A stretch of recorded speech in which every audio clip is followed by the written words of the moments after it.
ವತಿಯಿಂದ ಪ್ರತಿಭಟನೆ. ಲವ್ ಜಿಹಾದ್ನ ಕಾರಣಕ್ಕಾಗಿ ಸ್ವಾತಿ ಬ್ಯಾಡಗಿ ವಿದ್ಯಾರ್ಥಿನಿಯ ಹತ್ಯೆಯಾಗಿದ್ದು ಸೂಕ್ತ ತನಿಖೆ ಹಾಗೂ ಕೊಲೆಗೈದ ಆರೋಪಿಗಳಿಗೆ ಕಠಿಣ ಶಿಕ್ಷೆ ನೀಡಬೇಕು ಎಂದು ಆಗ್ರಹಿಸಿ ಗುರುವಾರ ಎಬಿವಿಪಿ ಕಾರ್ಯಕರ್ತರು ತಹಶೀಲ್ದಾರರ ಕಚೇರಿ ಎದುರು ಪ್ರತಿಭಟನೆ ನಡೆಸಿದರು.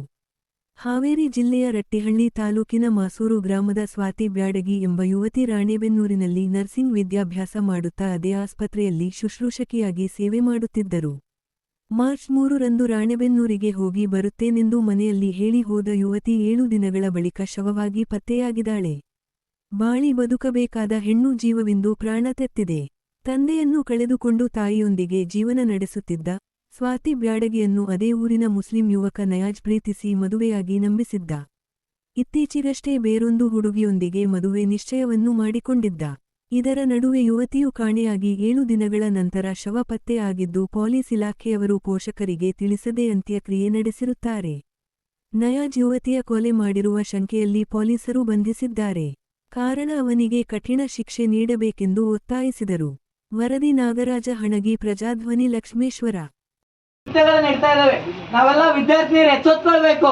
ಯಾರ ಜೊತೆ ಇರಬೇಕು, ಯಾರ ಜೊತೆ ಅಡ್ಡಾಡಬೇಕು, ಏನು ಮಾಡ್ತಾ ಇದೆ ಸಂಬಂಧಪಟ್ಟ ಅಧಿಕಾರಿಗಳಿಗೆ ನಾವು ಮನವಿ ಕೊಡ್ತೀವಿ. ಮನವಿ ಕೊಟ್ಟಿದ್ದಾನೆ ಏನ್ ಮಾಡ್ತಾರಂತಂದ್ರೆ ಆ ಮನವಿ ತಗೊಂಡು ಏನ್ ಮಾಡ್ತಾರಂತಂದ್ರೆ ಡಸ್ಟ್ಬಿನ್ ಹಾಕೋ ಪರಿಸ್ಥಿತಿ ಒಳಗಡೆ ಬಂದಿದೆ ನಮ್ಮ ಅಧಿಕಾರಿಗಳು. ಲಾಸ್ಟ್ ಟೈಮ್ ಮನವಿ ಕೊಟ್ಟಿದ್ವಿ. ಮನವಿ ಕೊಟ್ಟಿದ್ದು ಏನಾಗುತ್ತೆ ಅಂತಂದ್ರೆ ಒಂದು ರಿಸೀಟ್ ಸದ್ಯಕ್ಕೆ ಕೊಡಂಗಿಲ್ಲ. ಆ ರಿಸೀಟ್ ಬರಲಿಲ್ಲ ಅಂತಂದ್ರೆ ಕೆಲಸ ಏನೋ ಆಗ್ತಾ ಇಲ್ಲ ಅಂತ ಅರ್ಥ. ಸರ್ ಲಾಸ್ಟ್ ಟೈಮ್ ಮನವಿ ಬಜೆಟ್ ಅನ್ನ ಮಂಡಿಸಿದ್ರು. ಮಾನ್ಯ ಮುಖ್ಯಮಂತ್ರಿಗಳೇ ಅಲ್ಪಸಂಖ್ಯಾತರಿಗಾಗಿ ಬಜೆಟ್ ಅನ್ನ ಮಂಡಿಸಿದ್ರಲ್ಲ, ಯಾಕೆ ಈ ಹಿಂದೂ ಯುವತಿಯರು ವಿದ್ಯಾರ್ಥಿಗಳು ನಿಮ್ಮ ಕಣ್ಣಿಗೆ ಕಾಣಲಿಲ್ವಾ? ಈ ಮೂಲಕ ಮಾಧ್ಯಮಗಳ ಮೂಲಕ ಮತ್ತೆ ದಂಡಾಧಿಕಾರಿಗಳ ಮೂಲಕ ನಿಮಗೆ ಆಗ್ರಹಪೂರ್ವಕ ಪ್ರಶ್ನೆಯನ್ನ ಮಾಡ್ತಾ ಇದ್ದೀನಿ. ಯಾಕೆ ಹಿಂದೂ ವಿದ್ಯಾರ್ಥಿನಿಯರಲ್ವಾ? ನಾಚಿಕೆ ಆಗ್ಬೇಕು ನಿಮ್ಗೆ. ಸ್ವಲ್ಪ ನಿಮಗೆ ಕೀರ್ತಿ ಇದ್ದಂಗೆ ಮಾಡ್ತೀನಿ ಅಂತಂದ್ರೆ ಬಜೆಟ್ ಅನ್ನ ಯಾರಾದ್ರೂ ಬಿಡ್ಬೋದ್ರು. ಈ ವಿದ್ಯಾರ್ಥಿ ಪರಿಷತ್ ಪ್ರಶ್ನೆ ಮಾಡುತ್ತೆ ಅಂತ ಹೇಳ್ತಾ ಈ ಮೂಲಕ ಒಂದು ಮನವಿಯನ್ನ ದಂಡಾಧಿಕಾರಿಗಳಿಗೆ ಸಲ್ಲಿಸೋಕೆ ಮನವಿಯನ್ನ ಸಿದ್ಧಪಡಿಸಿದ್ದೇವೆ. ಮನವಿಯನ್ನ ಓದ್ತೀವಿ.